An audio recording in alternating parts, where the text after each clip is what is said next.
Fala galerinha, e aí, tudo bem com vocês? Vamos fazer essa questãozinha aqui agora, ó.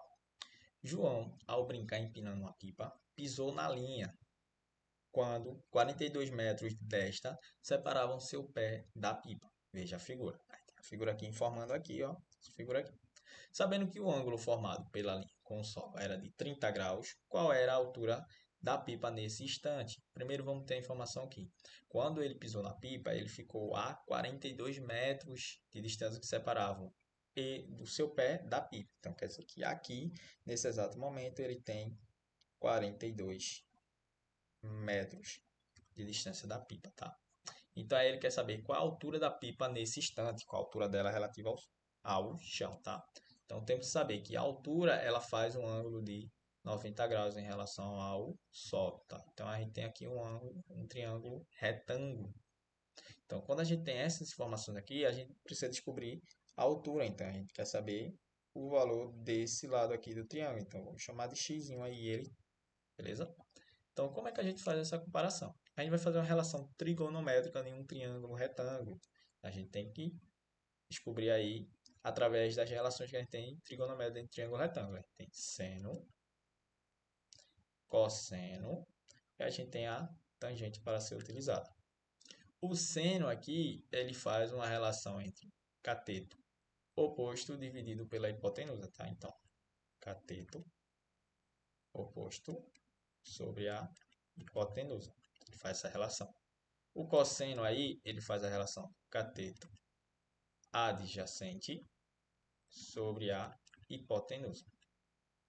E a tangente, ela faz a relação do cateto oposto sobre o cateto adjacente. Então, o que é que a gente primeiro quer descobrir? A gente quer descobrir o valor de x. Só que o x ele vai ter que ter uma relação com o, o ângulo aqui em questão de 30 graus. Então, eu vou utilizar uma dessas relações com o ângulo aí em questão. Então, se eu for utilizar o seno, vamos primeiro lembrar aqui que dentro de um triângulo retângulo, cada lado aqui tem um lado em específico, né? O lado que está posterior ao ângulo de 90 graus, ele é fixo e a gente chama de hipotenusa. Fechou? Não muda esse lado do triângulo retângulo, tá? Aí aqui vai depender de qual ângulo eu estou utilizando, porque os dois outros lados a gente chama de cateto. Não tem para onde mudar, tá? Então os dois são catetos. A depender do ângulo de relação que eu estou trabalhando, eu vou chamar esse de cateto adjacente, próximo ao ângulo, e esse de cateto oposto. Se eu estou trabalhando com esse ângulo, esse cateto aqui é o adjacente, que ele está próximo ao ângulo em questão. E esse aqui seria o cateto oposto, tá? Está outro lado, outro momento do ângulo que eu estou trabalhando. Aí a relação agora muda, porque se eu for trabalhar com esse ângulo em questão, esse se transforma no cateto adjacente e esse que está posterior a ele, o outro lado, se chama de cateto oposto. Então vai depender do ângulo que você está trabalhando aí em questão. Se eu quero descobrir esse x, então eu vou ter que usar uma relação que me ajude a obter o cateto oposto. E qual desses aqui está trabalhando com o cateto oposto? Aí você analisa bem e descobre que o cosseno ele não tem relação com o cateto oposto. Então, deixa de ser o cosseno aqui. Mas eu tenho aí duas questões. Eu tenho tanto a tangente como o seno, que tem aqui o cateto oposto relacionado. Só que uma das, ela me relaciona ao cateto adjacente. E eu não tenho a distância do momento de João até o ponto de altura com a pipa. Então, eu não posso utilizar aí uma relação que tenha o cateto adjacente. Me sobrando só o seno aí, onde ele faz a relação da hipotenusa, que é a distância quando ele pisou da linha até a pipa, que é 42 metros, com o cateto oposto, que é quem eu quero descobrir. E pela tabela que ele já está informando na questão, ele já me dá o seno de 30 graus. Mas lembrando, esse seno aí, ele é um seno que a gente chama de seno aí que a gente consegue obter. E ele está lá naquela tabelinha de ângulos que a gente chama de ângulos notáveis. Então, ela não é obrigado a colocar essa tabelinha aqui. Você tem que lembrar dessa tabelinha, tá? Essa tabelinha, existem músicas aí, informações que a gente tem, né? Uma das aí que a gente tem, né? Se a gente for formar aqui, formalizar esse ângulo aqui, a gente tem umas aí em questão, que é os ângulos notáveis de 30, 45 graus e 60 graus. Isso a gente tem que saber mesmo, tá? Então, a gente tem a relação desses ângulos com seno, com cosseno e com a tangente, tá? Então, aí a gente tem essas relaçõezinhas aí, ó. seno de 30, cosseno de 30, 45 e o último que é a tangente, tá? Então a gente tem aí, ó, a musiquinha mais tranquila de ser trabalhada, tá? A gente faz assim, ó. Primeiro a gente escreve desse sentido aqui, essa tabelinha, e a gente descobre, né?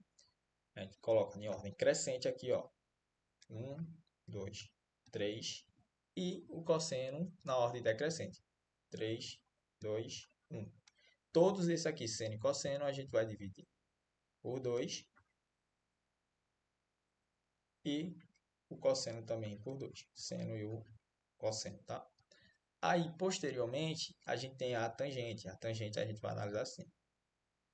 3 sobre 3, 1, 3. Aí agora vem a brincadeira. Onde tem 2 aqui em cima, entre o seno e o cosseno, a gente vai colocar a raiz quadrada aqui. Então, tudo que tem 2 ou 3, a gente coloca a raiz quadrada, tá? E aqui, última aqui. Tá? Aí agora tem uma musiquinha que tem para decorar essa tabelinha. E ela fica assim, ó. 1, 2, 3, 3, 2, 1, tudo sobre 2. Tá vendo que foi tudo sobre 2? Põe raiz no 3 e no 2. Aí tudo que tem 2 aqui, o 3, eu passei a raiz. A tangente é diferente, olha só você. Raiz de 3 sobre 3, 1, raiz de 3. Então, a gente consegue decorar nessa seguinte forma. Só que a própria questão, ela já nos dá aí as informações que a gente precisa aí sobre qual é o valor aproximadamente de cada ângulo aqui em questão. E você pode ter, né? Você pode ver, porque o seno de 30 graus, ele é 1 sobre 2. Se você fizer a fração aqui, 1 sobre 2, a gente descobre que é 0,5. Só fazer a divisão aqui, tá? Então, fechou. Ele já dá na própria questão. Melhor ainda, facilita pra gente. Então, a gente vai usar o seno aí. Seno do ângulo relacionado, que é de 30 graus. Ele faz a relação do cateto oposto, que é o que a gente quer. Eu vou chamar de x, tá? Não ficar escrito cateto oposto, sobre a hipotenusa, que é 42. A gente já sabe, substituindo o valor de seno, que ele é exatamente 0,5 igual a x sobre 42. A gente tem uma igualdade, aí uma equação, e a gente pode fazer o quê? Pegar esse 42 que está dividindo e colocar por outro membro com a operação inversa dele, que é a multiplicação. Isso vai nos referenciar que vai ser 0,5 vezes 42 é igual a x. Quando a gente faz essa equação aqui, a gente descobre que a multiplicação de 0,5 vezes 42 é igual a 21. E o 21 ele é igual a x, tá? Então, o valor aí aproximadamente da altura da pipa em relação ao solo, aí o x, ele é a letra E, 21 metros de altura, ok? Então, espero que tenham entendido e até uma próxima.